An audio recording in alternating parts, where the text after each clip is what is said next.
Bomba il mercato dell'auto. Nel 2015 sgomma, accelera e in Veneto taglia il traguardo del 4,7% di immatricolazioni in più nel primo trimestre, con una crescita boom del 9,9% a marzo. Dopo una grande perdita del 45% negli ultimi 5 anni del mercato dell'auto, oserei dire che già da settembre dell'anno scorso i dati sono più confortanti.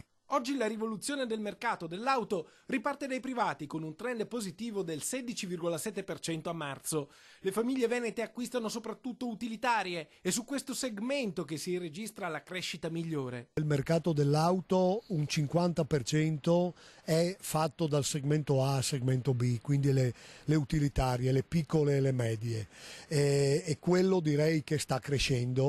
Insomma, il mercato dell'auto riparte dopo 7 anni di caduta verticale, anche a causa delle tasse, dell'IVA e del costo delle assicurazioni. All'inizio del 2015, con la crisi, la mancata sostituzione delle vetture aveva trascinato il Veneto al terzultimo posto in Italia per vetustà del parco auto. Su 3 milioni di macchine, 1.400.000 aveva più di 10 anni.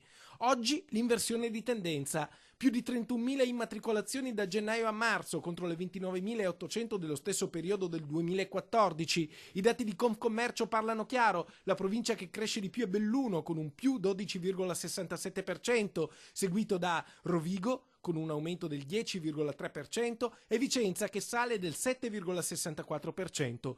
Venezia è quarta, lievita del 6,62%, quinta Verona con un più 4,6%, Treviso più 2,64% e a chiudere Padova che segna la crescita più bassa a nord-est, solo lo 0,11%.